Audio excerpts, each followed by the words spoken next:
Hey, Gavin. Hi, Louie. Hey, audience. Hi. Thanks for joining us. Thanks for joining us here. For those of you who are on the special upgrade Patreon tier, you're seeing us video right now. Live. Oh, have you not heard of the secret upgrade Patreon tier? It doesn't exist. It doesn't exist, but all you have to do is Google Mark Ruffalo nudes. Yes. And there we are. So crazy. I will say, and this is not to drag any other podcast, but honestly, I've been doing independent podcasts since 2011, and I've never, ever asked people for money. And every time I hear it on a podcast, I'm like, you can't afford the $10 a month for hosting. You know what? It weirds me out like that. This is beyond a different conversation, but like, everything is like paid for now, you know, like that's just like the culture, like health. Absolutely. Like we ask everyone for like everything. Yeah. And it's like no shade, but like I know people who like go online to like get help to pay for their bills. I know. And and it bums me out, not because they're doing it, but because they feel like they have to do it because they're a lot of times backed into a corner. Yeah. It's weird. It takes away some of the joy. I will say my goal in life is to be just likable enough that people will pay for my medical expenses if something, God forbid, happens. Well, Gavin, you're not likable at all. I know. So that's breaking news. Trust me. I'm aware. Some people don't know. Some people don't know. They do not know. They don't. I've worked with all of them. Hi, welcome to the Mixed Reviews. Do you want to say what we are? Well, I was going to say, do we ever introduce ourselves? Oh, no, I don't think we ever have. We just say hi to each other. Yeah. We say hi, Gavin. Hi, Louie. Yeah. Well, we can do that. No, I don't care. Well, I'm going to do it now. Okay. My name is Gavin Mevius. I'm a professional editor of 11 years, and I'm a film appreciator and lover, and I work in the industry. So. In the industry? In the industry. Well, my name is Luis Rendon, if you're nasty. Ooh. But everyone calls me Louie, and I'm like a journalist of 10 years now. Yeah. Oh, kill me. But don't. And I just like movies because they're fun and cute. Yeah. And yeah, we take 2 weeks, pick a subject, watch as much as we can, come back, pick our favorite, our least favorite, get a little herstory on the subject, and hopefully engage with you guys, have some fun talking about interesting people. Absolutely. Who we give money to and who we make famous. And the other fun thing that we do that I really like is I feel like we oftentimes talk about a side of these, actors, directors, actresses, filmmakers that people don't often get to see, whether we're talking about their charity work or political views or personal life.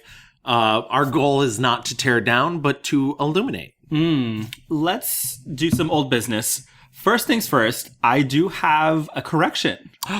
In our Antonio Banderas episode, which was our last episode, I called Antonio Banderas Latino.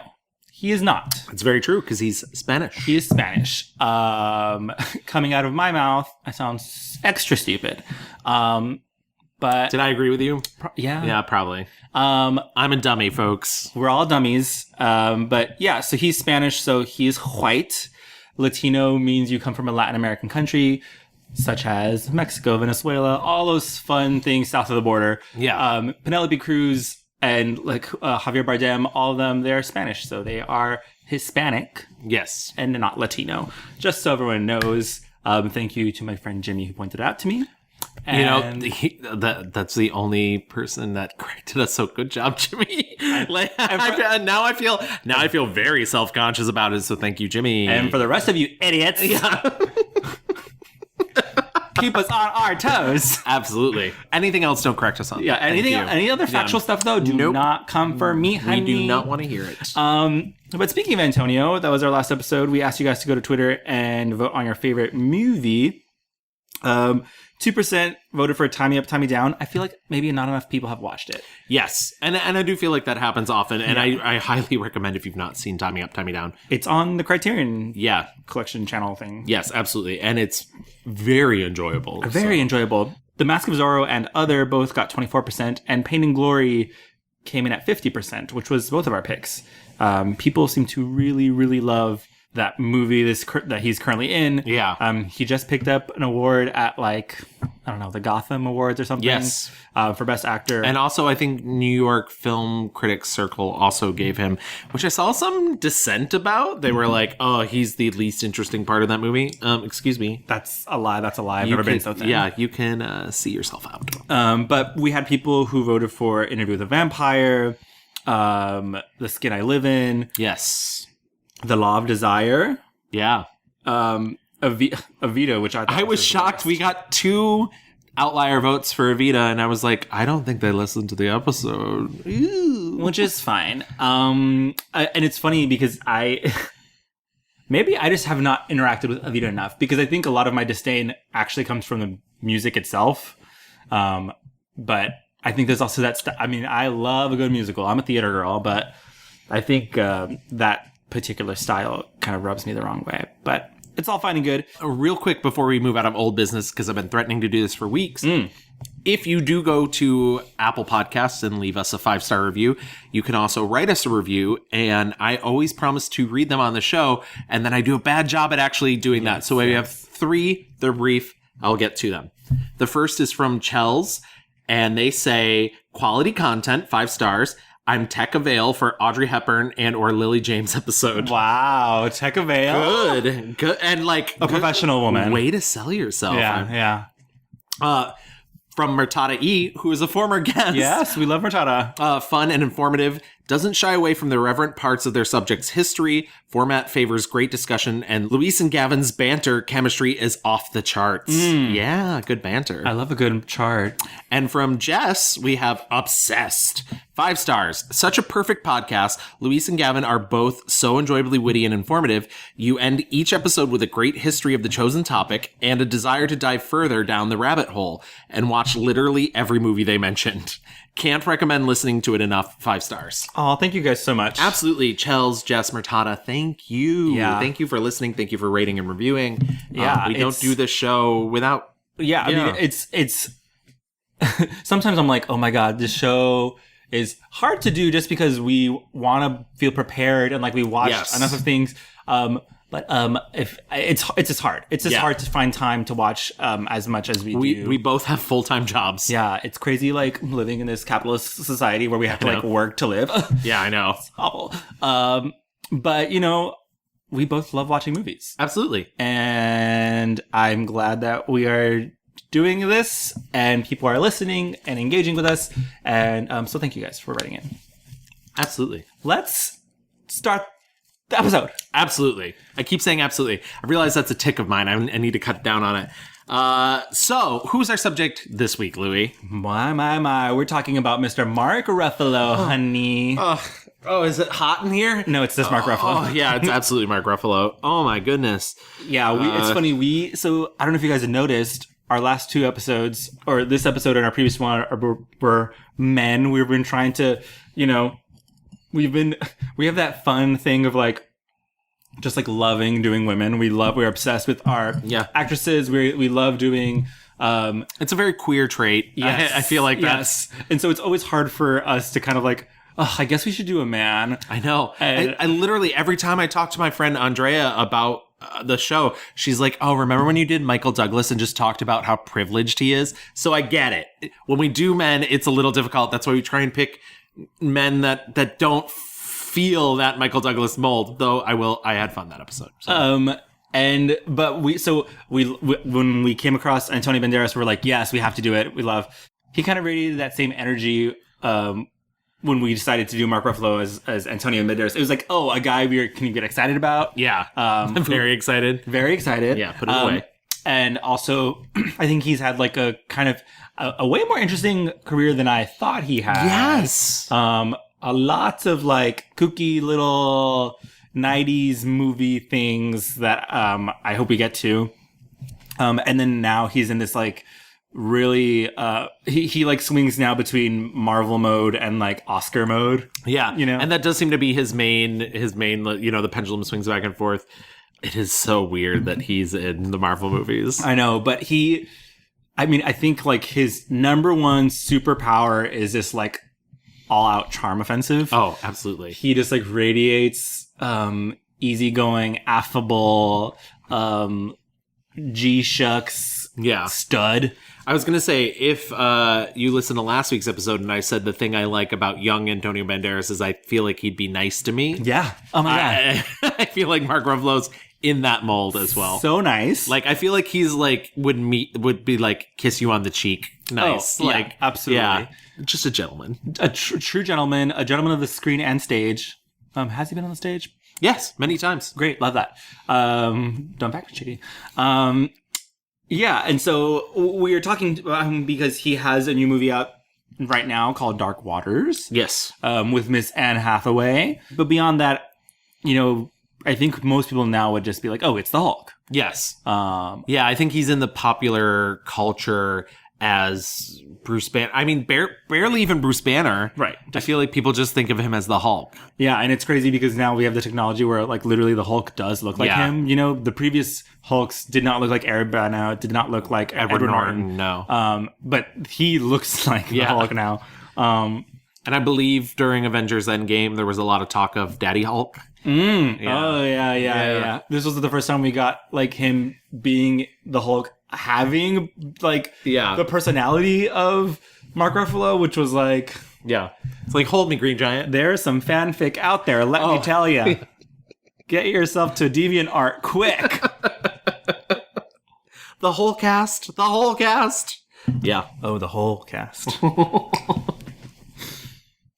So anyways, I mean, I don't know if that should stress enough why we're doing Mark Ruffalo, but I think he's a very worthy subject and an interesting person to dig into. Well, yeah, I mean, because, like I said, I don't know. Do you think people know how vast his career has actually been? No, and how complicated his career has been, which we'll get into. But when you think he's had obstacles in a way that you would not expect a handsome, charming, white man to have. What do you think, like, if you took away the Avengers movies, what would be, like, your go-to, like, Mark Ruffalo performance? Like, or, like, thing that people would know? Right. Would it be Kids Are All Right? I guess it's The Kids Are All Right. I genuinely, as soon as you said that, my first thought was The Kids Are All Right. And, I mean, because I guess that was, like, and it's kind of funny we say that because that movie was Oscar baity, whatever, but didn't really win anything, did it? No. I mean, he was nominated for Best Supporting Actor for it, but... And then I just realized Spotlight, a movie that did win Best Picture... He was also nominated for Best Supporting Actor. Also nominated, but somehow the performance, or at least the movie, The Kids Are All Right, stands the test of time, I think, better. Right. I like Spotlight a lot, but I think as far as, like, a cultural touchstone, it just doesn't live up to The Kids Are All Right, because that was such, like, a moment in culture. And so, yeah, it's interesting to think of, like, the Avengers and the big behemoth that is next to his maybe next best known thing, which is this little lesbian movie. Yes. So yeah, excellent, great. Gavin, take me into the rewind. Mark Ruffalo, we do not know his middle name, if he has one. Okay. Just saying. He's a mystery. He is a mystery, wrapped in an enigma. Was born November 22nd, 1967. He is born in Kenosha, Wisconsin, don't you know? Oh my God, I love that. I used to live in Milwaukee. Did I know that? I feel like I know everywhere you've lived, but not Milwaukee. Oh, yeah. Shout out to my Milwaukee listeners. Go Brewers. One moose.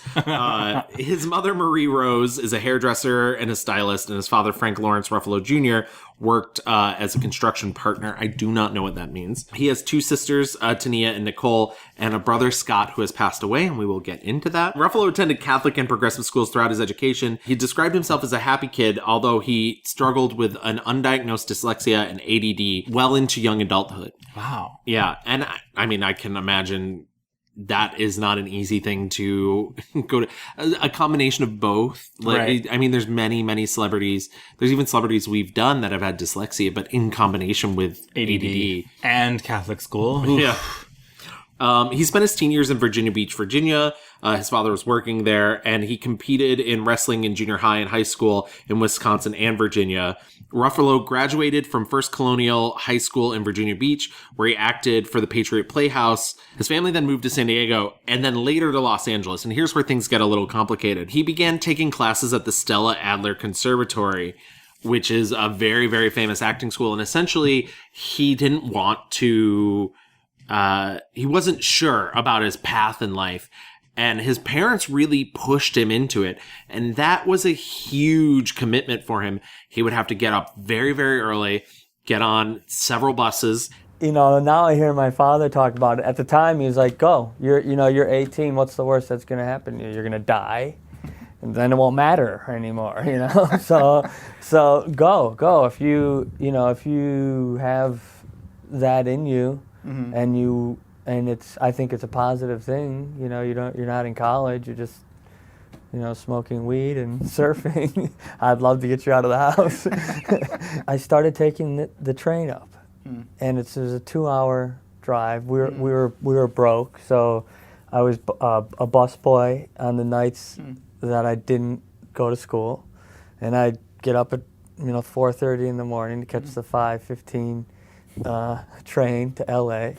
I'd roll out of the train, get on a bus from downtown, and bus it up to Stella Adler in Hollywood, which was crack alley central during that time. And then I'd do that all day. I had like 5 classes, and then I would take the train back. I'd take the bus back down to Union Station, and get back. I got home like at 11:30.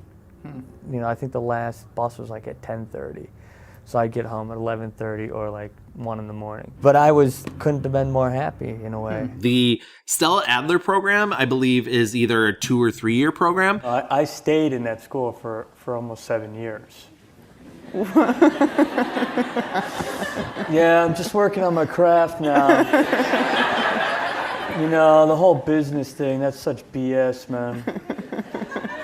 And I was doing that for a long time. And, I was doing the plays. And I was really working out a craft for myself. I didn't have a lot of confidence, so I thought I would rely on a craft instead of confidence. Which is, I think, is really indicative of who he is and who he becomes later in life, because I think you see that a lot in his acting portrayals. He's a very ticky actor. He's a very, comes up with physical motions that sort of define his characters. You see a lot of stuttering work, I would say, in his roles. And I don't know, I find him really fascinating because he is, it's not the same, it's not people always talk about how Brad Pitt acts with food. Right, he always has food in every scene because it's sort of a crutch. I think what's interesting about Mark Ruffalo is he always he's very physical. He starts off with some physical mannerism and builds the character from there. I don't know if that's actually necessarily the truth, but it does seem to come from that. Right. And whether he's playing somebody incredibly suave in one of the many romantic comedies I've been in, or someone like the character in Spotlight who is very ticky. Yeah. He loves doing eye work. Yes. And eyebrow work. You know, he has not met a furrow of the brow he does not like. I mean, even in 13 Going on 30, that character is the thing when you run your hand through your hair and you're like, I don't know what's going on, guys. That's that character personified, you know? What? The camera's on me? No, I don't get it. What? Yeah. And it's this humbleness and kind of, I'm shy, but maybe if you got to know me. ... While in California, he co-founds the Orpheus Theater Company, and with that theater company, he writes plays, he directs, and he stars in a number of plays, but he also spends basically 10 years bartending. Wow. Because that's what you do. You got to make the money to make the dream work. I've seen La La Land. Get out. That's what... you want dated references? He makes his first appearance anywhere, in terms of TV movies, on the CBS Summer Playhouse in 1989. And this is followed by a number of minor roles, but maybe my favorite is his actual big screen debut, which is a very cheap horror movie from the 90s called Mirror, Mirror 2. 2? And it's funny because I have I had no idea he was in it because I didn't know who he was at the time. I have vivid memories of staying up late as like a 12-year-old or 13-year-old and seeing this movie on Cinemax at like 2 a.m. and it scaring the shit out of me. Gavin, you were staying up until 2 a.m. when you were 12 years old? Oh yeah. I mean, undiagnosed sleep problems, whatever. Dangerous woman. and so like it's so funny because I was like, oh, this film that like kind of scarred me stars this like beautiful man. Is he the star of it? No, but he's one of the like main sort of love interest type things. It's about this evil mirror and it causes people to it kills people as revenge for this sort of unpopular girl. So do you always walk into girls' bedrooms at night? No, not usually, but tonight I'm hunting down old ghosts and demons. Here in a church. This place and I, we got a long, long history together. Besides, I got some unfinished business here. His first breakout is he's part of the original cast of Kenneth Lonergan's This Is Our Youth in 1996, Oh, wow. which was recently revived on Broadway with Michael Cera. My first breakthrough gig in the industry was a little play called This Is Our Youth that was in New York City. I was an LA actor and I got a part in this play. My cousin Carol Schindler came to visit me in my teens. She was an actress in New York and a comedian, and she played with Chicago City Limits, which was an improv group. And she came with her boyfriend, who was Tommy Hinckley, another actor, and they were the coolest people I'd ever met. And I thought, how cool would it be to do what they do and to be like them?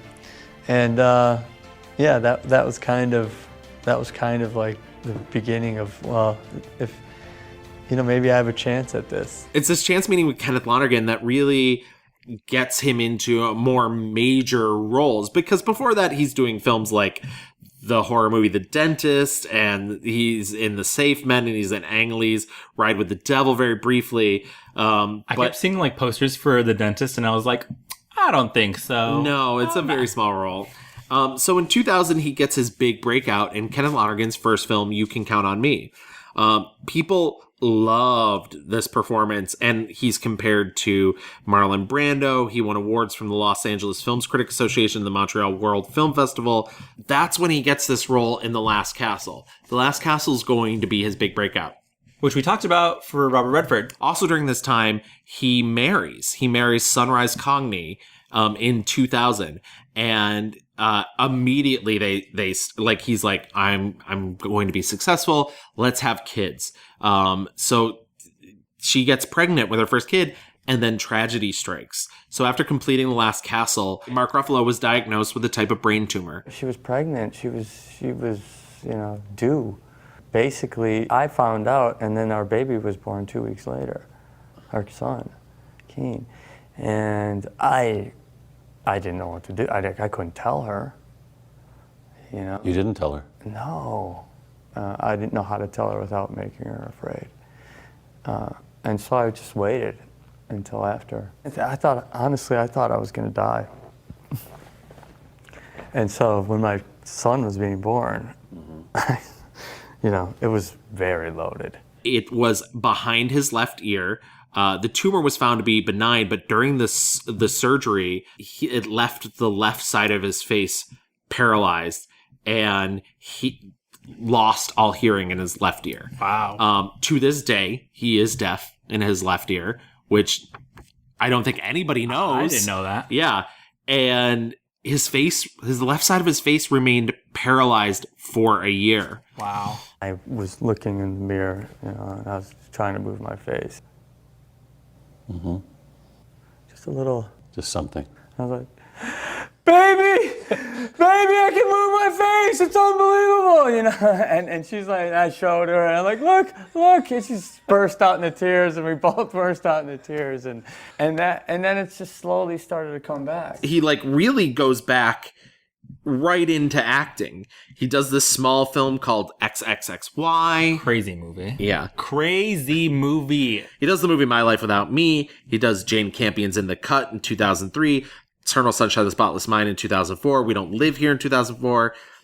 And then he appears in Collateral with the most ridiculous facial hair.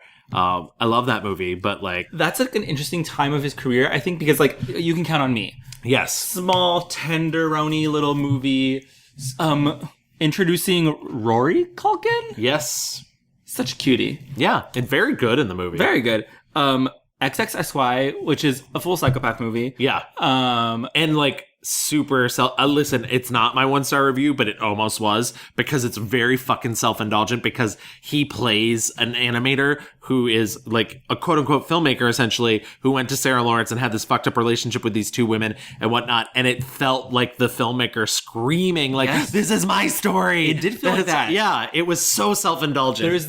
There's a scene where he's like sitting at a cafe and like someone walks by and is like, oh, aren't you a filmmaker? Yes. I want my money back. Are you Coles Burrows, the film director? Yeah, I did a film a few years ago. I thought I recognized you. I saw your picture once in Filmmaker magazine, and I saw your movie. Oh yeah? Yeah. Really didn't like it very much. I'm sorry. I was kind of wondering, could I have my money back?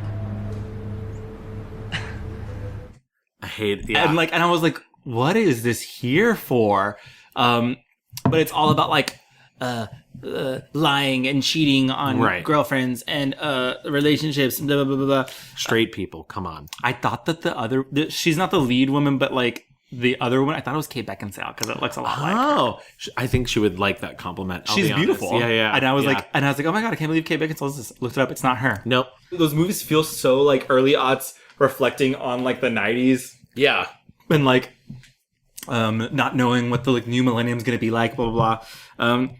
The Last Castle isn't the worst movie I've seen, you know? No, it's fine. A perfectly good TNT movie. Yes, and that's 100% what it feels perfectly like. fine for that. But what's funny is on the other side of the coin of doing these sort of smaller movies like You Can Count on Me and XXXY and going through this trauma, also the early 2000s is littered with these romantic comedies. Oh my God. And it's the weirdest thing because like, listen, we did Jennifer Garner, and I finally watched 13 Going on 30, and I told you I loved it. Yes. So I'm no backsies on that. Let me tell you, love 13 Going on 30 unabashedly. The role of a lifetime doing Thriller dance. Yes. But View from the Top. Okay. Yeah. Just Like Heaven. Okay, yes. Rumor Has It, 2005. Did we watch Apartment 12? Oh, I did not. Please tell me about Apartment 12. Apartment 12 feels like an episode of Undressed, but like 3 episodes. That was high pitched. That was like whistle tones. Sorry. It's like 3 episodes of Undressed, like a season-long arc put together in one movie. It's kind of screwball-y. It's almost campy, like almost. It's about, he's an artist, quote unquote, whose artist girlfriend dumps him because she thinks he's trash. He moves into like a shitty apartment, and literally the only thing I know about that movie is he takes his shirt off a lot. He does take his shirt off a lot. He looks great. It's funny, like I've never seen him play like heartbroken in a dumb way. Like, and this movie's very dumb, but also I was like, I appreciate like the zaniness of it. It's very zany. There's a moment where he thinks his girlfriend wants to get back with him, so he's like running to her with like these balloons with happy faces on it to get her place, and he sees her fucking some other guy, and so he starts like fake crying, like comedy crying, whatever the fuck that is, and then like is punching his happy face balloons and throwing them away. Last 2 years of my life without a fucking friend. She was doing numbers with them that she never did with me. I can't take it anymore. Oh shit. Alright, pull yourself together, man. I was like, this is kind of funny. This is like the humor of the millennial Like Yeah. that, like the zany early millennial shit that I can get behind. I can fuck with. And also, I just love Undressed, so why not? He also, after doing all these... Wait, we have to talk about him and Reese, the Yes. ghost. Real quick and controversial, any of my old trivia buddies that listen to this show, is Reese a ghost because her body is in a coma? Or is she just a spirit? Right. So she's not a ghost because she's not dead. Yeah, just to explain to our audience, the most controversial round of trivia that ever occurred at Videology, RIP, in New York City was a round called Ghost or Not. Okay. And it included pictures from movies in which there were either ghosts or not ghosts. Okay. This was one of them. And The determination was not a ghost. Not a And ghost. everybody was very upset. This and Ghost Dad. why were people upset? She's not a ghost. I just said it, but like now that you've said, like, she's not dead. She's You'll have to take it up with Videology trivia of 2014. I mean, the movie is very silly, Billy. Yeah. Don't watch it, really. Yeah, and I did. I didn't hate it. Like, it's fine. It's not. No, it's not fine. It's But worse than fine. Yeah, and I felt bad for both of them because they also had to be that. Like, the third build person in this movie was John Hader, Napoleon Dynamite himself. Yes. And no, when I watched it, I was like, wow, he really was riding Napoleon Dynamite high while he could, huh? Absolutely. And this is a year after 13 going on 30. Yes. Which is pure homophobia because, like, you can't top 13 going on 30 as far as, like, a romantic comedy goes. And so nice fucking try, Just Like Heaven. Nice try, rumor has it. Rumor has it, also a strong 1-star contender. But also after coming off of the rumor has it in 2006, he stars in Clifford Odets Awake and Sing at the Belasco Theater on Broadway. And he gets nominated for a Tony for Best Featured Actor in a Play. Wow. Shame on you, Pop. Everybody knows war is necessary. Don't make me laugh. Ask me the first time you pull a dead one out of a trench. Then you learn war ain't so damn necessary. Say, you should kick for the rest of your life. Uncle Sam pays you $90 a month. Not a care in the world. Uncle Sam can take his $70 a month and nothing good hurts. 2007, he does Zodiac, which is it's long, but if you haven't seen it, so fucking good. I've never seen it. He's very good. Did you? I watched it for this. It's available on Netflix right now. Yeah, I will say maybe the star of that movie is Jake Gyllenhaal, and he really sort of steals a lot of the. But I mean, the star of that movie is the San Francisco Chronicle. First of all, shout out to my homies back at the Chron. I did that thing where I was like, okay, that is the building, the outside, but inside I was like, that is not the inside of the building. That is not even our elevators. That lobby was luxurious, not my lobby, Henny. I cannot wait to do the same thing when I watch Bombshell. Anyways, but Zodiac is very good and so chilling and yeah, there's some scary scenes in that movie. I can't believe they didn't catch Ted Cruz. Somebody's gonna get him someday. In 2008, he returns to sort of starring roles, which is not to say that he's not starring in Zodiac, but he sort of shares the spotlight. Right. In 2008, he does The Brothers Bloom with Agent Brody and Rachel Weisz, which we both watched for the Rachel Weisz episode. And then he co-stars with Julianne Moore in Blindness. The less said about that, the better. So I didn't finish Brothers Bloom for Rachel Weisz. I did for this episode, and I was like, this movie is not good, but shut your mouth. I rewatched it and I gained an even better appreciation. But I was like, but it knows what it's doing and it has a point of view. And I was like, this is so silly. It finishes, cut to black, directed by Rian Johnson. And I was like, I had just seen Knives Out the day before. And I was like, this same energy is Knives Out. Yeah, absolutely. Also in 2008 does What Doesn't Kill You with Ethan Hawke and Amanda Peet, which is a movie where he plays a boss tonight, and it's co-written by Donnie Wahlberg. Yeah. Yeah. Co-starring an accent. Yes. Co-starring accent work by Amanda Peet. In 2009, he He really only does one movie in 2009. It's very brief. He's in Where the Wild Things Are. And he plays the new boyfriend of Max's mother. In 2010, he does Shutter Island for Scorsese. I did not rewatch that. I remember watching it. I've seen it before. Yeah.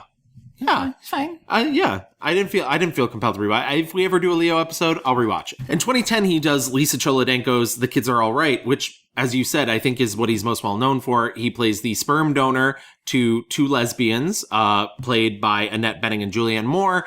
Their son's name is Laser. Yes. They have two children, both by him. The children decide they want to contact him. He comes into their life. Sorry. Sometimes I mistake silence for criticism. I wasn't criticizing you. No, I just,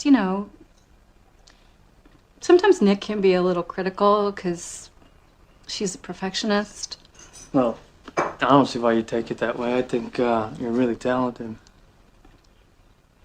Really? Really. Listen, I rewatched The Kids Are All Right. Another movie I gained a new appreciation for. I think when I watched it back in 2010, I was a little like, it's still a movie in which literally takes no time for him to convert a lesbian. Yeah, truly. I didn't rewatch it, but I remember thinking, like, is their relationship so, like, fraught that... Right. And I don't feel like there's enough background information given to make... There's like that brief moment of her being like, maybe cool it on the line, and she's like, cool it on the micromanaging. There's not a ton to be like, oh, wow. And maybe that's a failure of giving background to these two women. But also, Julianne Moore shares 2 scenes with Mark Ruffalo before she makes out with him. Yeah. Yeah. I like the movie, but it's very, a little too tidy. Yes. It feels like an awards movie. And I feel bad saying that because something like this is clearly a passion project of the director, but it still was a little glossier than I think it needed to be. But he does get an Academy Award nomination for that for Best Supporting Actor, as we mentioned. 2012 comes around. The Avengers. Hello. His good friend, Joss Whedon's all like, ring, ring. Eddie Norton doesn't want to play with us. Mark, please come be my Hulk. Honestly, it's very good casting. Oh, yeah. I think it's better casting than Edward Norton, I'll be perfectly honest. Yeah. I think Edward Norton has the slight thin look that you probably want when you contrast it with the Hulk. But I think the mannerisms and the shyness and the nice guyness that Mark Ruffalo projects is the sort of thing you want for Banner. This is going to be Mark Ruffalo has that Cro-Magnon man look. Yes. Okay? And that's not like me being a bitch. No. Like we've said he's very sexy. He's very hot. Yeah. But it's like he has that like just, really protruding like those eyebrows, that forehead, and he is like you buy that he's this gentle giant. Like and you see that like mostly on display in Thor Ragnarok. Yeah. I mean, I buy him very much so as our Hulk, and it helps that like he's not, because like Eric Bana especially, who like is like ripped, Mark Ruffalo is not. Yeah, he's also still in these Marvel movies. He's done so many. He appears in Age of Ultron, Thor Ragnarok, Avengers: Infinity War, and Endgame. He also cameos in Iron Man 3 and Captain Marvel. He's making bank off these. But also, just briefly before that, and I do want to bring this up because I think it's sort of important to understand who he is. In 2010, he directs his first film, his only film that he's directed to date. It's a movie called Sympathy for Delicious. It's written by a good friend of his that he went to acting school with. Now, I haven't mentioned some of his peers at acting school before, but you would recognize their names. I believe they're Benicio del Toro and Salma Hayek. Wow. Yeah, so he knew these people from acting school, but he says he's told the story a couple different times. There was this actor there named Christopher Thornton, and he said he was better than any of them. He just really got everything. And while they were there at school, he got into a climbing accident, and it left him a paraplegic. Oh, shit. 5 years into his accident, we were. He decided he was going to start writing, because he knew that all the great parts for a guy in a wheelchair were going to go to a guy who walks to his limo at the end of the day after they call wrap. And so he started pitching me ideas for scripts. And it was around the 5th anniversary of his fall, which we would commemorate by having lunch together. And it was a particularly hard time for him. I'd seen him go to faith healers to try and get a healing. And he was saying to me, I can't live with this. I just don't think I can do it. And I can't integrate this into my life. And I said something to him like, well, you might want to hit me in the crotch for this, but maybe there's a gift in this for you. Maybe out of this tragedy, something good has happened, because I knew you before and I know you now, and who you are now is just so much bigger and stronger and inspiring. And I was out of that conversation. That same day, he pitched me this idea of a guy in a wheelchair who gets the gift to heal, but he can't heal himself. And I said, that's a great log line. Write that one. Christopher Thornton goes on to write this screenplay, Sympathy for Delicious, and plays the lead character, and Mark Ruffalo directs it. He's also in the film. And it's this film about a paraplegic who receives the gift of healing for some reason, whether it be faith or whatnot. And Mark Ruffalo plays this priest in it who essentially starts to misuse this power. And it's a movie about temptation and longing, and it's not good, but it's interesting. I almost wish Mark Ruffalo hadn't directed it. There's a lot of first-time director mistakes, and I can see the brighter spots of Christopher Thornton's script. I wish it'd gone through a couple more drafts. There's something that happens at the end of the movie that is so Lifetime schmaltzy. Like, I was just like, oh, guys, come on. But I love the fact that he did this for this friend, and that he was basically like, I want to direct. I'm passionate enough about this project that I want to direct it. And at that point in his career, he could do whatever he wanted. Yeah. So he took serious time off to direct this film. In 2014, he does a television film. Yes. It's called The Normal Heart. Ever heard of her? Yeah. It's Larry Kramer's AIDS era play. He plays Ned Weeks, which is essentially a fictionalized version of Larry Kramer himself. I watched it. I had not seen it before, which may make me a bad queer person, but I don't like Ryan Murphy. Who does? And I think my fears for the way that he directs a movie were absolutely confirmed.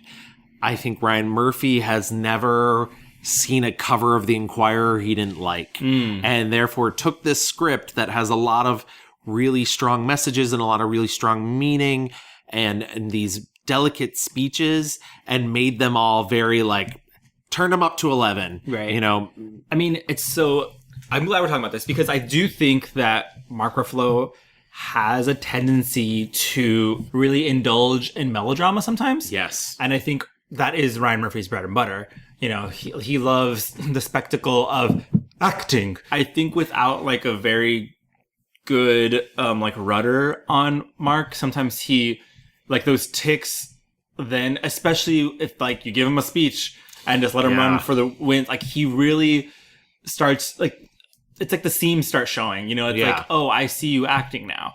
And sometimes I wish he would be a little bit more sensitive or controlled. And I think like the thing that comes straight to mind is that fucking scene in Spotlight. We'll take it to Ben when I say it's time. It's time, Robbie! It's time! They knew, and they let it happen. 2 kids! Okay? It could have been you. It could have been me. It could have been any of us. We gotta nail these scumbags. We gotta show people that nobody can get away with this. Not a priest or a cardinal or a freaking pope. When I watched Foxcatcher, I was like, oh, here he's he didn't do it. And I was like, I was glad. I was like, that entire movie, I'd never seen it before. I'd never seen it before either. And I thought, oh, wow, like whoever directed this was really, you know, had tight reins on the vision on everyone. Because I was worried. I was like, okay, he's going to have some big, you know, moment or a thing. But it never happened. And I was like, oh, good. You know, because I think in lesser hands, he is oft wont to, the grandstand and choose some scenery, which I don't know. It's a little too much. He did say of The Normal Heart, quote, "I've never had so sincere and vulnerable a response from people for anything I've ever done, and of everything that I've done since I've been on social media, which hasn't been that long, by the way. I haven't had such an overwhelmingly positive response as I have from The Normal Heart directly to me. And it's a blessing, man. If this is it, if I had a piano dropped on me tomorrow, then I would go down thinking, you know what? I did okay so far in my career, as far as my career goes, because that's a gift. That's rare." I do understand that. And I don't, also choosing my words carefully, I don't hate the performance, but I feel exactly the same way that you do. Right. I mean, listen, the play is incredible. It is, it's an important document of a time in which I know it probably feels to some people like, why do we want to keep revisiting this? It's a bad time. It's important. It's important that we know what went on. Yeah, and it's one of like the great American texts, especially so specific to that time. And listen, if you want to fucking like get in some feelings and cry your face off, you will do that in this. Like, it's impossible to watch this movie, read the play, and not, just like bawl your fucking face off. Agreeing that you were born just the same as I was born isn't gonna save your dying friends. That is exactly what is going to save my dying friends. You make it sound like I'm the enemy. I am beginning to think that you and your straight world are our enemy. I am furious with you and every goddamn doctor who made me feel it was sick to love a man. I am trying to understand why nobody gives a shit that we're dying. $5 million for a house? We can't even get 27 cents from the city? I know 43 guys who have died and you say it's my cause, not yours? You still think I'm sick? I simply cannot allow it for 1 single second longer. I will not speak to you again until you accept me as your equal. Your healthy equal. Your brother. I can say that everyone commits really 100% to it, but it just feels a little bit like they were trying to do the most. Some of like the intimacy is lost. Yeah. It's really unfortunate too, because I think especially for Julia Roberts' character, there's a subtlety that's missing there, because that character I think is a difficult character to portray in a way that is both understandable to the audience and still human and not an archetype. And I feel the way that she was directed really pushes her towards that more inhuman area, which is, but that's Ryan Murphy. So in the same year, he also does Foxcatcher, aforementioned, and he receives his second Academy Award nomination for the portrayal of wrestler Dave Schultz. Putting his wrestling past to good use. Absolutely. Looking great in a singlet. I know. That movie was kind of more thrilling than I thought it was going to be. Oh, I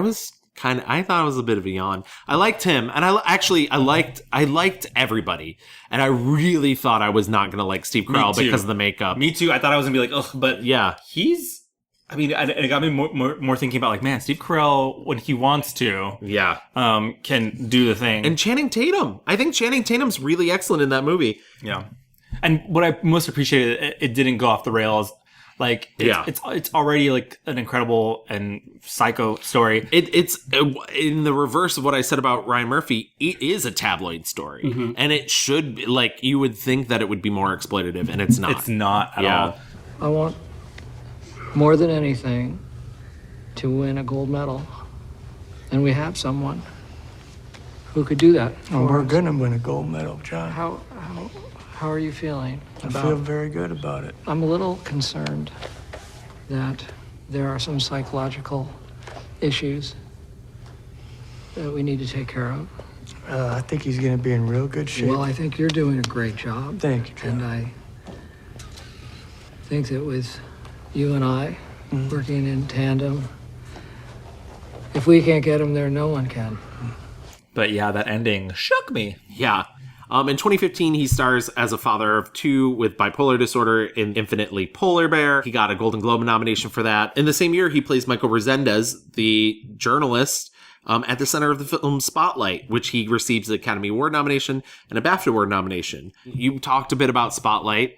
It's the most showy role of the movie. I remember seeing it in the theater and thinking that, and was like actually a little put off by his performance. Well, because it's when you compare him, you got Michael Keaton, Rachel McAdams, Brian Darcy James, and then you have Mark Ruffalo, and the first three of them are very like inward, right? And it's like tight. And we did a full episode of Michael Keaton if you want to go back and listen to that. So, and then you go to Mark Ruffalo, and he's stomping around and yelling, and I mean, he's doing the thing. He's doing the thing. Ask Tammy Brown. He's acting.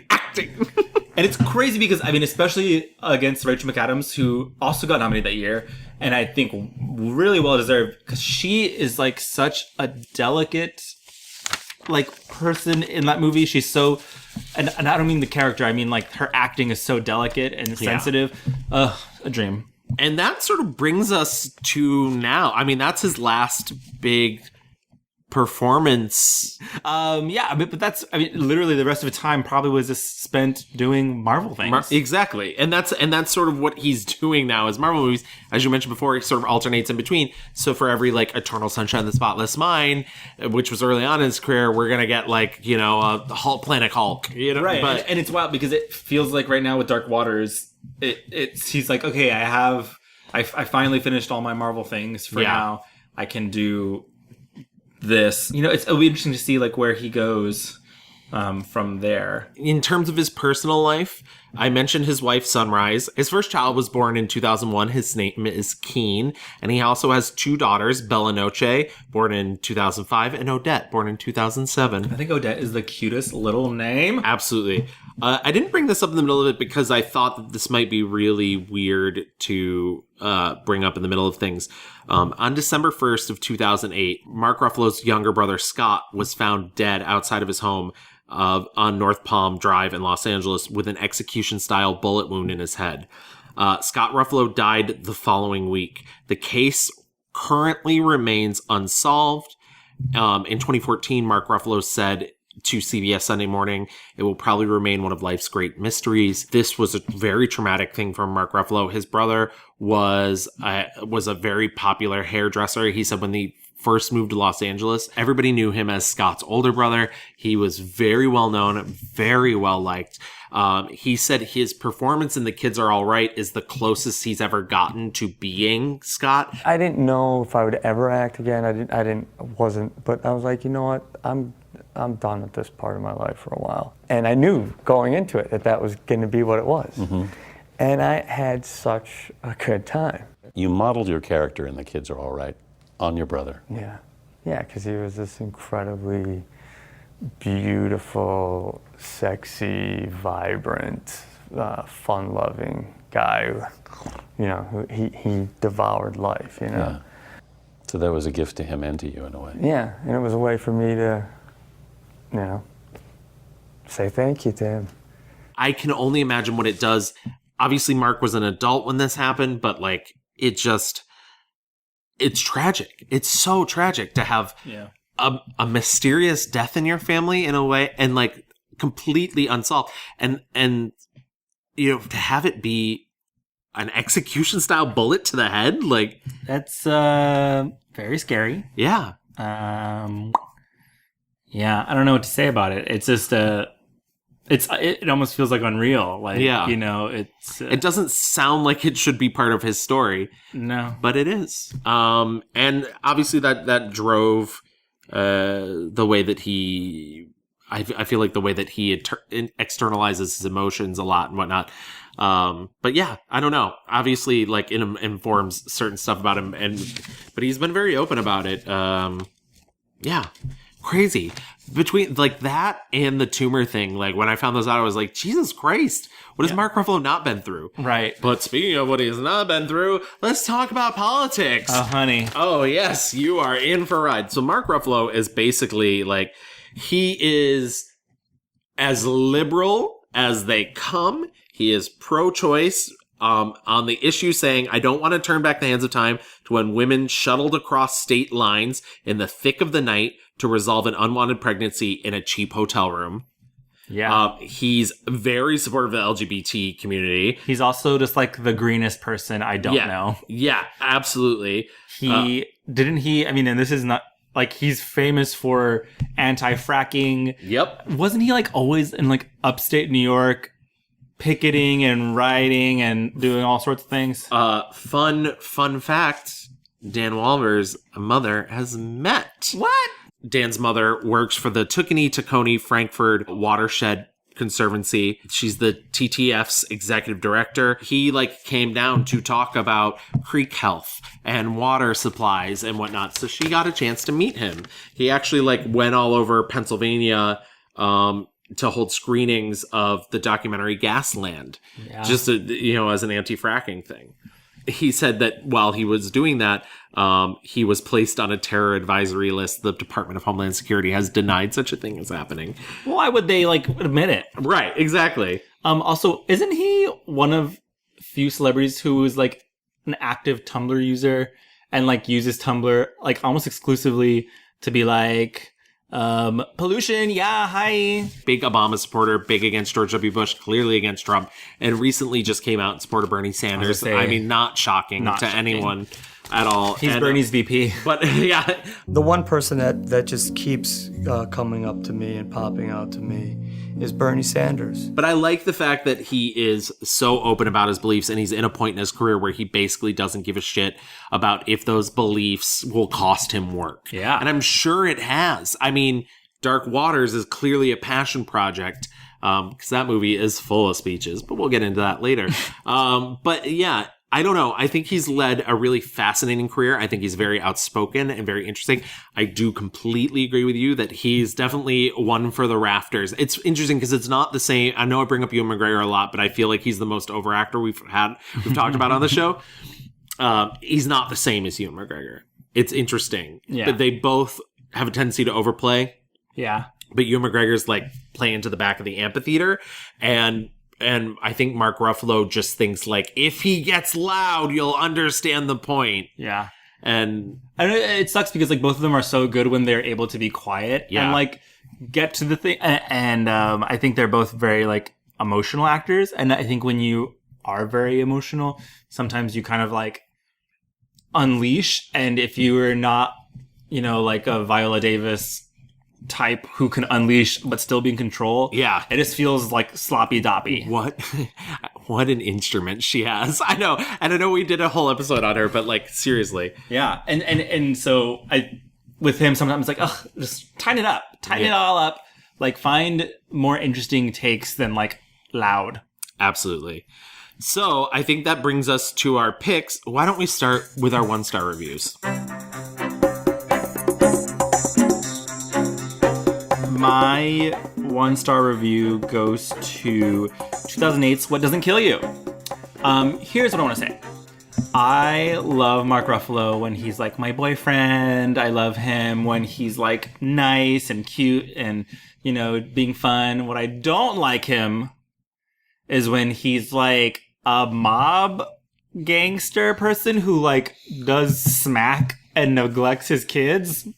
Right. I just, A, don't buy it. Right. B, in this movie, he does the thing where he's what if it's me? What if this is me? I can't change. And I was okay. Well, I guess Mark Ruffalo's now addicted to heroin and he's never going to get better. His brother, played by Ethan Hawke. Explain to me the genetics there. Oh, wait, maybe they're not brothers. Are they brothers? No, they are. Okay. Yeah. It's it's not even a good TNT movie, is what I'll say. The movie is mostly told via a narration from him in flashback, I guess is what you would say, because the movie starts with them robbing an armored car, and then it's well, my brother always told me to learn from the streets is never rob an armored car, and then start from the very beginning. It's think of any generic Boston mob movie. Yeah. This is it. Yeah. things are hard. And listen, if you've got a Boston Mob movie script and you somehow can't attract the attention of Ben Affleck, what are you doing? Yeah, what are you doing? Hello? Matt Damon's not busy, okay? Like, he probably is, actually. He's making every movie ever. But yeah, he's telling women they can't be teachers or something. I don't know. Yeah. But this is such like a miscast, misfire thing. I mean, don't even get me started on Miss Amanda Peet. Yeah. Who, she deserves better. I like Amanda Peet, and I feel like constantly she's in need of, she's the Judy Greer if Judy Greer didn't exist. And that's how I feel about Amanda Peet. Yeah. I don't really want to, I mean, the plot doesn't matter. Well, that's the crazy thing. I also watched this movie, right? And I agree. I think it's definitely a 1-star review. So I cannot tell you what the main plot of this movie is because it was just a jumble of, and what makes it even worse is it's supposedly a true story of another actor who's in the film who co-wrote it with Donnie Wahlberg. It's basically, these two guys, they work for a mobster, beating up guys who owe money, stealing dogs or some shit. Yeah. And they're like, this is bullshit. I want more for myself, blah, blah, blah. I mean, the main thing is like, it's hard going on the straight and narrow in Southside Boston or whatever the fuck they are because they are poor. Yeah. Because there are no jobs. The economy sucks. Blah, blah, blah, blah, whatever. And so that is what's pushing these men to do bad things and leave their families behind. And so like they're trying to make an argument about like the economics of, the decisions one makes to go into the life of crime. And I guess there's a movie in there somewhere, but it's he's unconvincing in this character. Mostly because it's fucking Mark Ruffalo. He's right. Shooting up and like getting high and, yelling at other mobsters about what he wants and yelling at his wife about he's just the way he is and he can't help it. You think because I'm sober? Do you think because I'm sober? They're gonna start sending me on loops? When are you gonna listen to me? Get off! Listen. What do you want me to When say? are you gonna realize your kids need a father? This is who I am! It's who I am! Yeah, go ahead, run. That's what you do best. It's who I am! Slam the door, too. Yeah, that's it. It's all a mishmash. It's like there's like this tension between him as a human being and then this movie. And I also think I like Ethan Hawke a lot, but I think they were really trying to go for like the Training Day thing. Yeah. I was going to say Ethan Hawke has played this role so many times that he really showed up to sleepwalk through it. Absolutely. Yeah. Oh my God, I took your catchphrase. Yeah. It's Training Day Light wannabe, but it's called What Doesn't Kill You, 2008, and it is a snoozer. So my 1-star review is 2013's Begin Again. So this is a film directed by John Carney, who directed 2 really good movies around it. One, a little film called Once. Yes. Yeah. And then Sing Street afterwards. Which I love. Yeah. Also, big fan of Sing Street. So I don't really understand what happened with this film other than John Carney was obsessed with recapturing that once feeling. Yeah. Essentially, Mark Ruffalo plays this like down on his luck record producer. The company that he co-founded doesn't have any faith in him because he's not brought any new artists in. He's also divorcing his wife, who's played by Catherine Keener. He has this daughter played by Haley Steinfeld, who's like dressing all provocative, even though she's young. And he hears Keira Knightley in a club perform a song. She's an independent singer-songwriter who just got out of a relationship with Adam Levine, who's a musician blowing up. And he wears vests. He wears vests, exactly. The movie has like some magical realism things going on in it. Like he's like wasted at the bar. He looks over at Keira, who's like playing an acoustic guitar, but she's on a stage full of instruments. Yeah. And they all start playing themselves. And it's like, oh, he's discovering her. What could be? Oh my goodness, this broken girl. Exactly. And so he hears this song and he decides he wants to sign her to his label. She doesn't even have a demo because she's wild and crazy and free. Oh, no. And her thing is like, oh, well, like my boyfriend was the one who was like the famous one, and he's like the star. I'm just like I don't know, like an entry in like a journal. Right. Yeah, exactly. I don't want to write songs for stadiums. I want to write songs for singing them alone on my back porch. And I've seen Coyote Ugly. Yeah. And so he decides, fuck my record label. They don't want to sign you because we don't have anything. Why don't we record an entire album just around New York City in the streets and bring fucking James Corden along with us? Oh yeah. Okay. Let me get to Ruffalo. He should be able to do this role. This is a very simple role for him. He's like a bad guy who's not that bad. Like he's like strung out and kind of lazy and doesn't know what he wants out of life. And he has this ex-wife who he still kind of has a thing for. But there's also this manic pixie dream girl in the form of Keira Knightley who he also has a thing for. And there's no drama to this character at all, because even the threat of him losing his job doesn't seem like it's going to be bad for him. Right. He's like a bit of an alcoholic. Maybe he does seem to drink a little too much, but like nothing in his life is going so bad. It's the weirdest thing because you're being asked to root for a character who like, I didn't think he was rootable. Like he's the crux of it is like, my dream of art is like, it's gotten too big and like it's so corporate and right. Like, the beauty of music has been lost in this corporate bullshit, man. Also, tell me if I'm wrong. Does he not have crazy hair in this movie? He does have crazy hair in the movie. Actually, I kind of like it. Song's good. It's you. Standing up there like a tomboy, and I don't mean to be offensive, but don't you think that looks a little passé? Really? Seriously, we get you a look and a killer video, and you go straight to the top. I'm thinking Nora Jones, singer-songwriter thing at a piano, or the Cardigans, back in the day when they first came to America. Maybe even Deborah Harry. A male band behind you. What? You find that amusing? No, I'm sorry. Something went down the wrong way. What? Sorry? No, you were saying me with a cardigan on, Nora Jones? So I went back into my records because I have records from the last like 6 years of every movie I've seen for the first time. And I watched this in 2015 and I gave it 1 star back then. So wow. I knew. But I remember the first scene that he's in, he's like naked in bed or in his underwear in bed. And I was like, oh, well, this movie's going to be great. That was a plot, a ploy, exactly. Throw you off the trail. And here's the thing. You're right. He has his story arc is there's not enough art in this world, and he's discovered this piece of art. And he really wants to produce it and put it out in the world. The problem is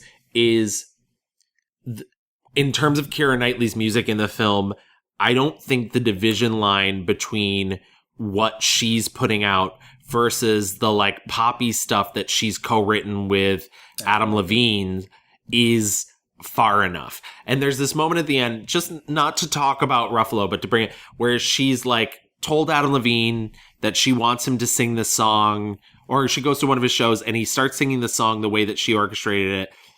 And suddenly the crowd starts reacting and get into it, and it slowly becomes a pop anthem. And she realizes, like, that's who Adam Levine is. He's always going to play for the crowd, and he's not going to play for her and whatnot. And I couldn't tell the difference between the arrangements of the songs. And I know music. Gavin, this is A Star is Born. Holy shit. Yeah. This is Allie on SNL. Right. With fucking Jackson Maine being like, huh, right. Real art. But in this scenario, you're supposed to follow the Jackson Maine character and be like, well, he's right. Yeah. Oh no, they sullied the art. Yeah. And I just think this movie is problematic all around. I don't think it's particularly well written. I don't think there's any like literally at some point Mark Ruffalo just contacts CeeLo Green, who he's friends with. Yeah. And gets money and so I never feel like there's a struggle for this character. And part of that is this character's supposed to have been in the business for years, but he's also supposed to be so far removed from the business that he shouldn't be able to call in a millionaire to just throw money at him. Well, what's wild also is though a big part of this movie is just kind of like it's like New York porn, right? It's like, the danger of recording on the subway, wild. Who would have thought we could make musical history We're on the boats in Prospect Park. Oh my goodness. Right. We're on the building. We're on a building and somebody's yelling at us to shut off our music. Yeah, like, and can you imagine, as an editor, coming back and listening to the tape of that and being like, wow, guys, you were right. Fucking recording music out in the wilderness really does just kick it up. My favorite thing is there's a scene where they decide to record in an alley, and these kids who are clearly not actors, but like Mark Ruffalo is going to pay them $5 each and give them one cigarette to get them to stop. But then he's also like, do you sing? And he has them sing on the song. And guess what? These 5 kids in an alley who are just playing in basketball sing perfect harmony. Magical children. Just wonderful harmony. And it's just, I don't understand. This isn't a film. It's not a film. No. And it makes me so mad. And to top everything off, and I know this is not a Mark Ruffalo discussion, but John Carney went on during press for Sing Street to talk about how essentially the problem with Begin Again is Keira Knightley. He said he would never work with a supermodel again, even though she spent her entire life acting. And he said that Adam Levine was such a natural actor and that she couldn't play against him and everything. He's since apologized for these things, and Keira Knightley was asked about it once, and her response was like, I'm not surprised we didn't get along. And I think that's very diplomatic of her. I am mouth agape. And I'll be honest, having rewatched this film, because I wasn't going to rewatch it. I was going to pick something else as my 1-star review. I was like, I've seen it. I don't need to put myself through it again. But I did it. Rewatching again, she's actually one of the only things that makes the movie worth watching. She's a great actress. Yeah. I think she's a great actress. Mark Ruffalo's a great actor. Like, Adam Levine's a good singer. Like, is he though? He can sing. It's fine. I have nothing against him in Maroon 5.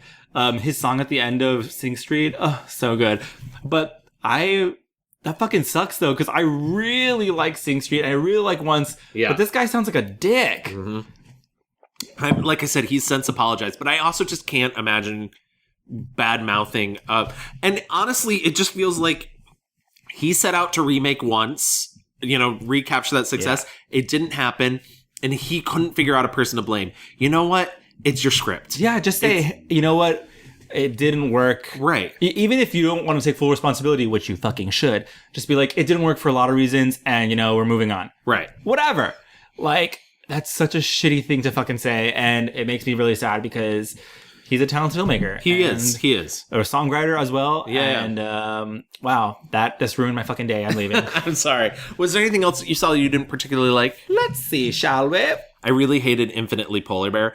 I have to say, I don't think there's a problem with his performance. I just think it was the filmmaker's story. Mm-hmm.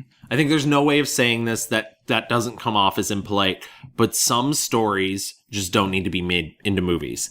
And I think her story is interesting because part of her story about the fact that she's an interracial child and growing up in a time in which, that is a lot less common and a lot, I'm sure that was very difficult. But honestly, this bipolar character that Mark Ruffalo plays is mostly a decent father who slightly embarrassed them a couple of times. It's the weirdest thing because I was just like, oh, well, we've all had bad instances with our dads. And so I was just like, okay, like he's like a moderately not great parent, but like, our parents fuck us all up. Yeah. So that's what they're there for. So I don't know. I watched that movie and was like, oh, okay. When I got to the end. I didn't like Brothers Bloom. Sorry about it. Yeah. It's okay. Sorry, but not sorry. I love his performance in Brothers Bloom. So I thought maybe I'm just reacting to Adrian Brody. It almost felt like they should have switched characters. Which is funny because originally they were cast in the opposite characters. And Mark Ruffalo was the one who convinced Rian Johnson to switch them. I just don't believe Adrian Brody as a soft boy. Yeah. No. I do agree with you there. I would love to see it. You'd love to see it. I thought the Now You See movies are very there's something he's doing in I don't remember him doing in the first. I saw the first movie in the theater. But in this, I watched the second movie, and there's something he's doing where he's lowering his voice, I think, to sound a little more manly, and it's such a choice. Yeah. This is so much deeper than you know, boss. You think you're looking at one thing, but you have no idea. Who are you? Same man I've always been. It's hard to watch those movies. I mean, I rewatched the first one, and it's supposed to be like selling you on like the mystery of magic and all this, blah, blah, blah. But it's very hard to watch a movie about magic when there's clearly so much CGI going on. Yeah. I'm like, huh. Oh, yeah. The second movie's even worse. The, like, card trick thing with, like, and I was just like, no. Yeah. No. Rumor has it was going to be my 1-star review because it's a nothing character for him. Mm-hmm. That's a bad movie all around. And the other one I wanted to mention was All the King's Men, which he's only in for, like, half an hour, so I couldn't, but like, that movie is 2 hours long, and it's so, like, literally that movie is like, but what if we sided with the Nazi? Like, and it's like, did you not read this? Like, it's like populism 101, and I was like, stop trying to make me feel bad for Sean Penn's character. He's bad. This is the bad guy. Yeah, he's the bad guy. Yeah. But I think that mostly wraps up our 1-star reviews. Why don't we get into our 5-star reviews? Ready to fight, Gavin? I actually really liked Infinity Polar Bear. Oh. And I'll tell you why. Yeah. So it was interesting to hear you talk about like the story itself. Like, the filmmaker Maya Forbes, she wrote and directed it. Stars Mark Ruffalo as this father who has manic depression. Is it manic depression? Well, I mean, that's what they called it at the time. It was he has bipolar. Yeah, but the nomenclature has changed. Yeah, absolutely. And in the movie, he kind of mentions like whatever they're fucking calling it, blah blah. Yeah. His wife is played by Zoe Saldana, and who's great. And then the most interesting thing, or one of the most more interesting things, is the two daughters. One of them is played by the filmmaker's daughter. Yes. And I think the kids are very good. And you know how much I hate kid actors. Yeah, no, and I thought they were good too, actually. You're right. I didn't get the sense that like this is a dangerous man. But I did feel the fear of like not knowing how their father was going to be. Right. And I did think, because like I was talking about, or we've mentioned him being very big, I thought this was like a really good opportunity for him. He delivered. This role has some big moments. Yeah. But it didn't feel like he was reaching. And it didn't feel like he was overplaying it. And I think it's because he was able to cut it with this love for these children, because I don't think there are scary moments. These kids are in danger, but there are scary moments of like, this man might hurt himself. And he might not, their story essentially is that they are poor. Yeah. They're interracial couple, a relationship. Their kids are biracial. One of them, the older one, looks more white than black. And there's a really great scene. And if there was, I think, and I feel bad because I know that's not the story she wanted to tell, or just apparently was not the story she wanted to tell. But like, that's the stuff that I was like, yes, please talk about this, because it can't be easy. Right. And I think I was also just taken with how they're in Boston, right? Yeah, yes. They're in Boston. Yeah. Zoe Saldana wants to move to New York because that's the only place where she can get work after going to law school. Well, at the beginning of it, it's just her wanting to go to school at all. Right.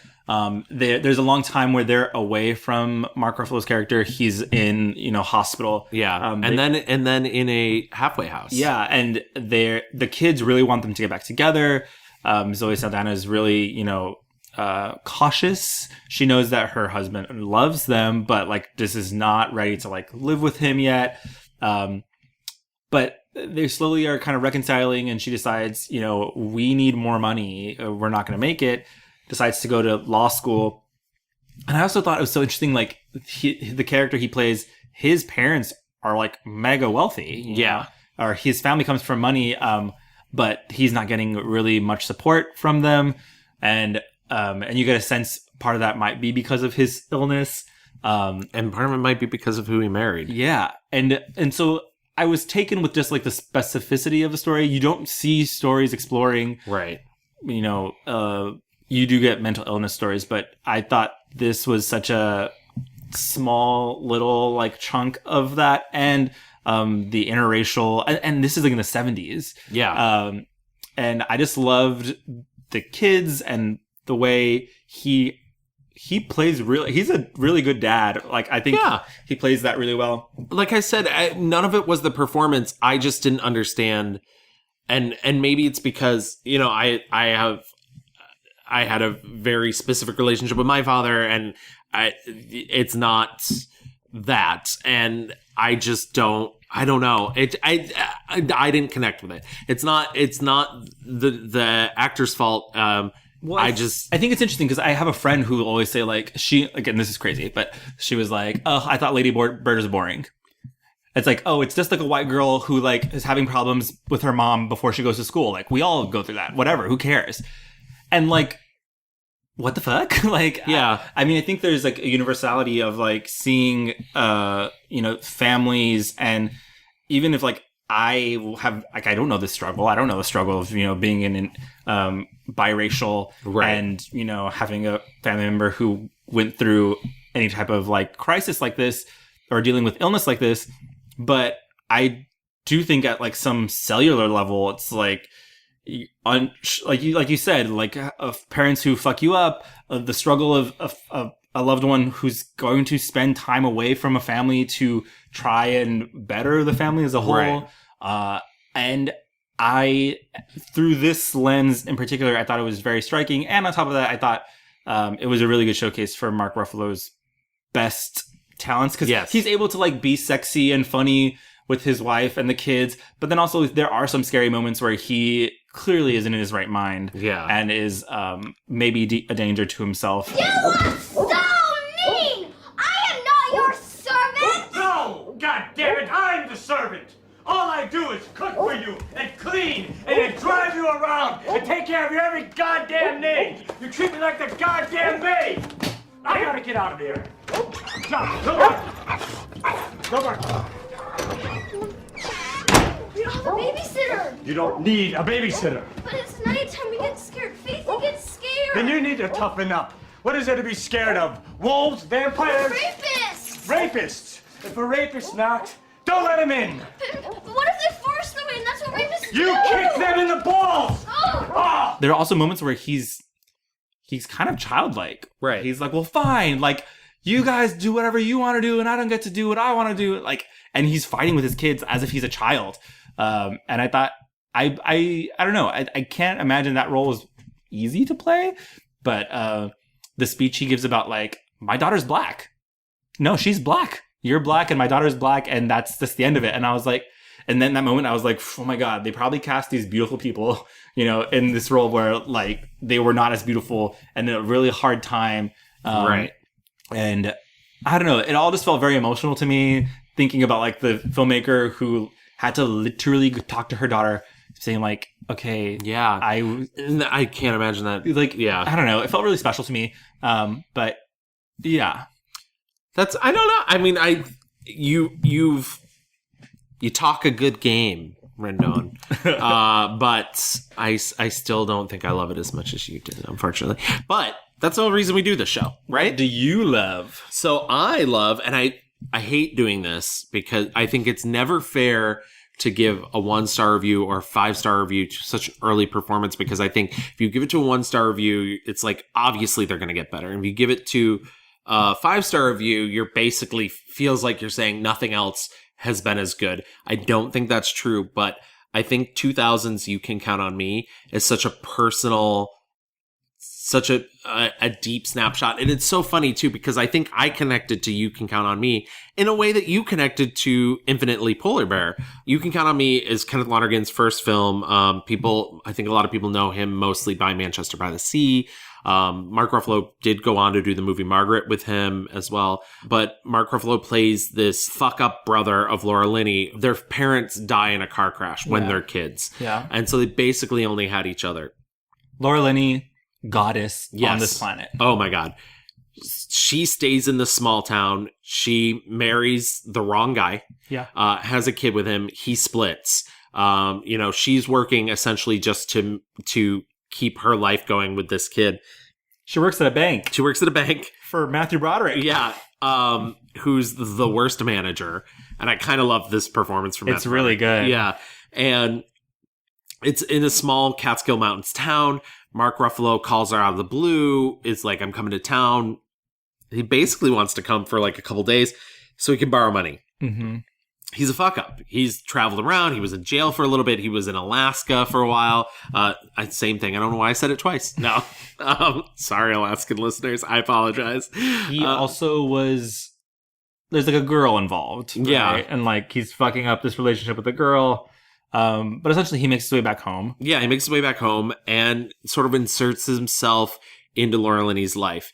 And the thing is like, she's not perfect. She treats her 8-year-old son like he's this weird adult person that she doesn't relate to him, but she's also super duper protective. Yeah, she treats him like at the same time like a 4-year-old. Yeah, he's like a 4-year-old who also has like all the responsibilities of a full-grown human. Yeah, which is a crazy thing to do, especially like as an emotional support to her, right? Because she's very. It's worth noting she has a fuck buddy essentially, and this guy who's very boring, and she knows he's very boring, but like she wants a human connection with right something. Exactly. And John Tenney plays him, who's from TV, and you know she starts having an affair with Matthew Broderick, her married boss, who she hates and who has a baby on the way. But they have like really great like hate sex. Yeah, exactly. Mark Ruffalo breezes into town, and the thing that I love about his performance is whatever is his issue is not defined, but he is clearly suffering on some level. May it be the trauma from the fact that he lost his parents so young, may it be from some of the drugs he's doing, and they never really he gets high, but he's clearly like on some other stuff as well. Right. And he's this free spirit, you know, he doesn't really know how to get along with this kid. He keeps putting Rory Culkin, who plays Laura Linney's son, in these situations where he's like, you can't tell your mom. Yeah. She's also super religious. Yeah. And the priest in the movie is actually played by Kenneth Lonergan himself, which I thought was actually a really great performance. I love this dynamic between him and Laura Linney as this guy who like wants to do the right thing and is constantly making the wrong choice, and this woman who wants to do the right thing and is constantly making the wrong choice. Right. But those wrong choices aren't the same wrong choices. Well, it's funny because I think a lot of this movie like depends on this idea of Laura Linney's character just stayed behind. Yeah. You know, there's a lot in this movie. She tells Matthew Broderick's character like, oh, well, the town's not that bad. We've got things going on here. And she's trying to like, it's almost like she's convincing herself. And he you know, I wouldn't say he breezes in. I think he fucking like wrecking balls her entire life in that town. He's not afraid to be loud. He's not afraid to be like, fuck this place. This place sucks. He's not gentle with the kid. No. He's moody. He, you know, it takes him to do it's very much that cool uncle who will like let you down. Yeah. And he will and that's the thing. And I like the fact that this movie it's a small movie, it's a small slice of life, but it's about complicated people. Yeah. And like that's the thing is sometimes you don't have to give the most complicated plot in a film if your characters are already complex and they feel real and they will break your heart. I mean, that scene at the end of the movie, I'm not going to say what happens, but there's a great scene at the end of the movie where there's this confrontation between Mark Ruffalo and her, and it's maybe some of the best. Like, Kenneth Lonergan is great and everybody loves his stuff, but like, I don't know. It's maybe some of his best writing, in my opinion. And I genuinely really thought I would find a better performance. And I do think Mark Ruffalo's been in really great movies and has been really great in things, and he deserves all the nominations he got. But I get why this was the thing that broke him through. Yeah. But I mean, it's interesting because in this movie, he's also like an Infinity Polar Bear. Yeah. Plays very, like, he can be such a fucking child. Yeah. You know? Absolutely. Like, there are moments where he's like, fine, fuck you. Like, and when he's getting into it with fucking little Culkin kid. Right. And I'm just like, he's able to, and that's part of his acting superpowers. He's able to vacillate between like being charming and getting away with, you know, maybe more than he should, and then going full like, fuck this, I don't need this, like throwing a tantrum. And you are able, he has that thing where you're able to forgive him. You know, he comes back around and he's like, oh, sorry, whatever. Yeah, the movie is so special though. It really is. I just love also, you don't see a lot of like brother sister stories. Yeah, and I think that's what's so tender about it too, because they also sort of fall into these old habits that they seem to have. I think she's wanted nothing more in her life to be his sister, and instead she had to be his parent. Yeah. And I think he has wanted nothing more than to be this child, to have his parents back and like to be parented. I was in jail for a little while. You were what? I served a little time, I guess, down in Florida. It was for bullshit. What? It was for bullshit. What did you do? I didn't do anything. Does it occur to you that maybe I was wrong? No. Well, could you please let me tell you what happened? What to me? happened? I got into a fight in a bar down in Florida, which I was not the one who instigated it at all. But then they worked up all this bullshit against me, and they threw me in a pen for 3 months. And I didn't write you because I didn't want you to get all upset about it. I just figured that you would figure I was on the road for a little while. It was stupid. I'm sorry. I didn't mean to make you worry. You know, but you want to know what? I can't run around doing stuff or not doing stuff because it's going to make you worry. Because then I come back here, I tell you about my fucking traumas, and I get this wounded little I've let you down bullshit over and over again. It just cramps me. I just want to get out from under it. But he also resists that at every turn because he is, you know, stunted in a way. This trauma of losing their parents so young, that really pushed her towards religion and really forced her to like maintain herself in her life and pushed him out into the world to go explore. Right.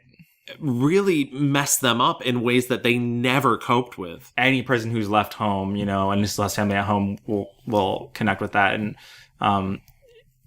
immediately feel like the pangs inside of you, like, fuck, I should go home more often. Right. Or like, you know, oh, fuck, I do have cousins and sisters or whatever still at home who are, you know, toiling away. I mean, we both just went home for the holidays. Maybe you guys at home also went home for the holidays, and you get that weird thing of like, oh, life has continued here without me. Right. And it's different, but the same.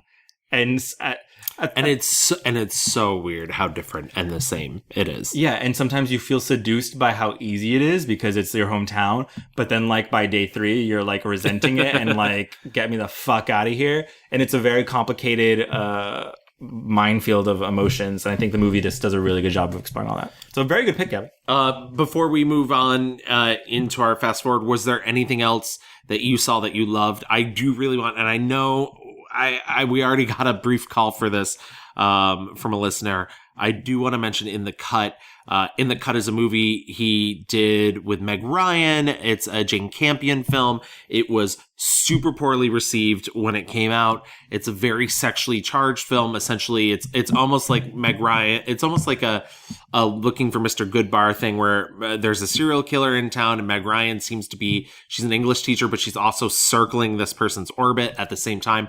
Mark Ruffalo plays a cop that is hunting for this serial killer. And the thing that I think makes the movie interesting is there's so many of these psychosexual thrillers out there that are really focused on the crime and the thing that's happening. And what this movie is actually about is a woman who likes dangerous sex, who's into like something that she's never quite coped with. Mark Ruffalo is this very sexually aggressive man that comes into her life, you know, talks about cunnilingus, performs analingus on her.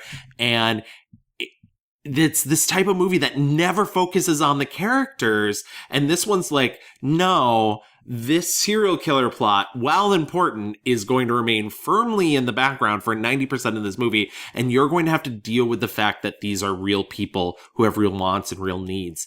And Jennifer Jason Leigh's in the movie as well. And she plays Meg Ryan's sister. And like, I was just fascinated by this movie because I was watching it and I, you know, 15 minutes in, I really understood. I was like, oh, I get it.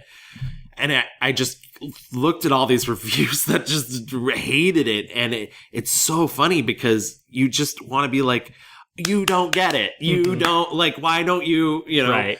And I don't know. I found it's a really fascinating character study. And also, Mark Ruffalo's fucking hot in it. He is full frontal. You get to see Peen. And I'm a child.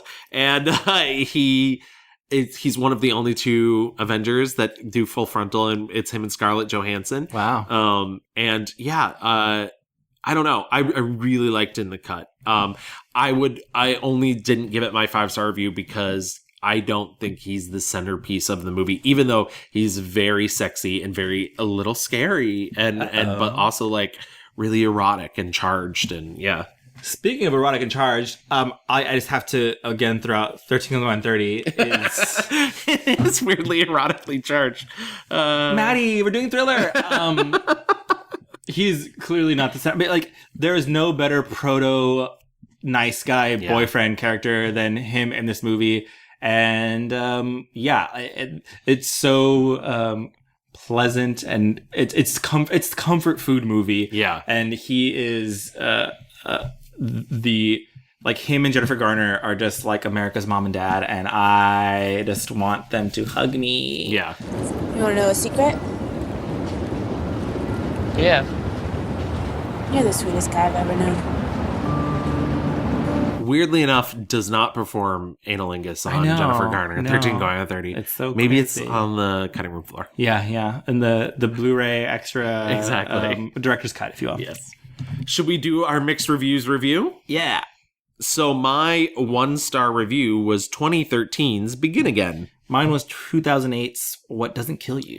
And my 5-star review was 2000's You Can Count on Me. And mine was 2014's Infinitely Polar Bear.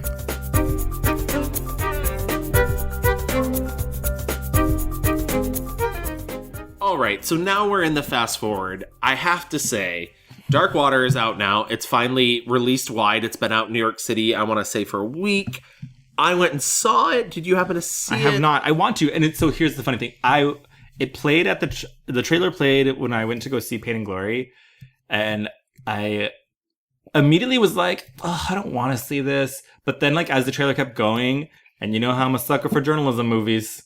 And it kept going, and like it finally ended, and I looked over at Derek, and I was like, "Oh, fine, you got me." So I do want to see it. The concept of it seems very interesting to me. It's scary, I will admit. In a real world way. Oh no, because it's like the truth. It's the truth, and the truth is scary. Had Todd Haynes not been involved as director, I think it would be a bad movie. I'll be honest. The facts in it are very good. It's clearly a passion project for Mark Ruffalo. Yeah. And that's what's the thing, is it's very, it's about poison in the water. Mm-hmm. It's about Teflon. And like, I mean, there's a scene in the middle of the movie that's one of those big, like, speechy scenes that explains everything that's going on. And I totally get why Todd Haynes wanted to make it at that point, because it feels very Todd Haynesy but I don't know. I don't think it, other than the facts, I don't think it's a very good script. I think poor Anne Hathaway. I was gonna say, what is she doing there? She's there just to make speeches, and it's funny because the movie takes place over the course of 15 years. But the speeches, based on what year it is, are either "I'm gonna support you" or "I'm gonna yell at you," and like that's it. And it makes me so mad because Todd Haynes is such a good women's director, and to not recognize these weaknesses in the script. And it's funny too, because there's this undercurrent in the movie about sexism in the law. Like, Anne Hathaway's character is a former lawyer who got out of the business because she had kids. And there's another legal associate that works with Mark Ruffalo who you find out she's pregnant later on in the movie. And then when it cuts to like 7 or 8 years from then, she's like talking, and she's like, maybe I'll make partner this year. And you get the idea that like, oh, she hasn't made partner because she had a kid. Right. And I think that stuff's great, and like, but it's so minimal. And honestly, once again, the information is important. Everybody should know that DuPont, quote unquote, has been poisoning everybody. 99% of people have these these things in our bodies that we can't break down that have just become part of us. DuPont, Foxcatcher, I know. murderer. Exactly. Wow. And so Mark Ruffalo's mission in life is to take down DuPont through his movie making. We cracked the code. But I can't say it's a great movie, which is really unfortunate. I do think he's good in it. I think Anne Hathaway handles what she's given in it, but it's hard, you know. They can fight you all they want. It doesn't take away from what you've done. Of course it does. That's exactly what it does. They want to show the world it's no use fighting. Look, everybody, even he can't crack the maze, and he's helped build it. The system is rigged. They want us to think it'll protect us, but that's a lie. We protect us. We do. Nobody else. He gained weight for it, right? Yeah. It feels like a very Beatty. I will say role. this is, and not because he gained weight, but he's constantly making these squat faces and and it's weird because I would say this is maybe one of the most unattractive roles he's ever been. But then they show you the guy he's playing at the end of the movie. You find out he's actually in a scene earlier in the film. And I was like, oh, what? That guy doesn't look bad. And so I was like, wait a second. Is this Mark being I wanted to rough it up? Yeah, exactly. I was like, and also you can definitely tell why they got Anne Hathaway to play his wife, because his wife looks like a real housewife. But really? Yeah, very pretty. But I was like, what? Mark, this is not very nice of you. Well, he just wanted to stretch a little bit after Marvel. Yeah, exactly. Little... I don't know if this is going to be... I know it's award season. I don't know if this movie is going to garner the attention it thinks it's going to garner. Once again, important. I don't know. It's one of those... I get why people want to do dramatized versions of these things because not enough people go out and see documentaries. But... yeah, this is not it. I didn't hate it.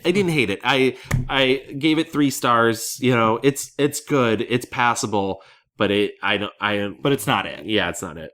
Post this though, 10,000 more Marvel movies. Yes, there's been rumors that since they're planning a She-Hulk show that he might for Disney Plus that he might show up on the She-Hulk show as a way to sort of introduce her, but also get out of the Marvel movies. Which, I mean, I don't necessarily blame him. You know, he's been doing it off and on for almost 10 years. Right. I mean, they all are gonna. You know, I'm sure they'll all find a way to get out of their Marvel things to do. They're getting older, and I do not knock them for it. No, I mean, you put in a decade. It's on his IMDb page, it says he's also got Newsflash coming out, which is about Walter Cronkite reporting live about JFK's assassination. He plays Don Hewitt. Oh. And there is allegedly a What If episode for Disney Plus. Yes. That he'll be playing the Hulk on. Which is animated, so he'll be providing the voice. Oh, I didn't know it was animated. Yeah. Good for him. Also, I know this much is true. I forgot about this movie. It's a TV series. Oh, TV show. I forgot about this TV show. With Melissa Leo and Juliette Lewis and Rosie O'Donnell and Catherine Hahn. Oh my goodness. And Archie Punjabi. Not to mention Imogen Poots. How could we ever forget Imogen Poots? Like this. I think it'd be very interesting just to he plays twins in the show, I believe. I think that's the big draw is that he plays Dominic Birdsley and his paranoid schizophrenic twin brother Thomas. I would love for him to time warp out of Hulk as fast as he can. Yeah. I think he's put in the hard yards. Yeah, I think he's great in it. I just don't need to see any more of it, especially when I think there are a lot more characters and stories to tell within the Marvel Universe that do not need to include him. But also just to free him, I think he's so much, there's still so much left for him to do. You know, especially now that he's out of his romantic comedy, young gentleman collar days. I would just love for him, made a lot of these movies where he's like, cheating. I would just love for him to be in dramas now as this actor who it feels like he's like kind of learned a little bit more about what he's really good at. And I would just love to see him free of Marvel and kind of have more time to do things. I mean, like Spotlight, which I thought I liked that movie a lot. But maybe with other more interesting directors, like, I mean, even him as Hulk with Taika Waititi, like, I think there has to be something to be said about Taika and his direction, freeing him to be silly and goofy.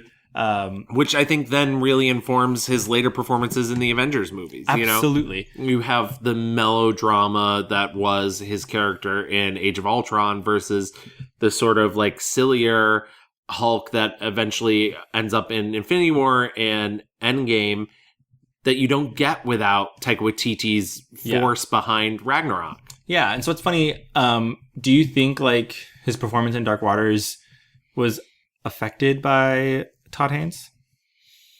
I mean, yes and no. I think he does a little bit of those highs that we don't like. Mm-hmm. The sort of like, I'm yelling because this is important. But I do think there are beautiful moments of restraint and like unhingedness. There's this great scene that occurs in the middle where he's like going through, Anne Hathaway wakes up in the middle of the night and she thinks he's like a burglar because he's like tearing apart their kitchen because he's like everything's killing us. Wow, which is very Todd Haynesy. It feels like the first time Todd Haynes has sort of revisited safe, but like I was like, it's safe. Yeah, but in the modern era, I think it's like 75% of a great performance that Todd Haynes has been able to sort of, be like, hey, let's take it down a notch. But I do think there's that Ruffalo, like, that's there, I just wish, like, because I want more things for him to be charming in. Yeah. Like, I want him to be flirtatious. Right. I want him to, like... But I want him to be charming in, like... And he doesn't have to make, like you said, it doesn't have to be the boyfriend. He doesn't have to make like a new 13 going on 30, but also I want him to be charming in a way that's not like a Now You See Me. Because admittedly, those roles are like a charm offensive, but they're just like in a terrible movie. Yeah. But it makes me think of like, the movies that Brad Pitt does, now. Like Brad Pitt is either doing like big think, things. Or I'm thinking of like him in Ocean's 11 where he's just like basically, giving a wink wink and like eating a peach seductively or whatever. I want that for Mr. Ruffalo. For some reason saying that, Mark Ruffalo could totally do it'd be a little bit of a stretch, but I don't mind seeing him stretch a bit. But like a Brad Pitt and Burn After Reading, the Coen Brothers film, the like sort of idiot like what if he was like in a Wes Anderson movie? Or, like and again like leaning on his like Cro-Magnon-ness, right? I think there's a lot of interesting, fun places for him still to go because even in we didn't talk a lot about The Kids Are All Right. Him in that movie. Super like his shirt like opened down to like his belly button. He's like casually fucking his like coworkers. That is Yaya from America's Next Top Model. Yep. Penny. Take that, Tyra. She's actually pretty she's good great. In the movie. Yeah. That level and that brand. I mean, that movie is fully just him. And I almost don't feel like he's really got a chance to play that range, and part of that is maybe because he's been doing these Marvel movies where he has to do this one very specific thing, and then like you said, on the other hand, he's like, oh, I need these awards movies, so he's doing the spotlights and his because even I would say his character in Zodiac is very subdued and not he has his moments, but like they feel real, and he's a very real character in that movie, and that I feel like that's not the Mark Ruffalo you get very often, because he's been stuck in this Marvel movie. once again, this is not a shitting on all Marvel movies, but No. Marvel does have a very specific mold that they put there, you know. Right. I mean, it's like the Disney machine, which Yeah. is like, it is good for one thing Yeah. and like make your checks, live your life. Yeah. But like Apartment 12, he's zany and weird.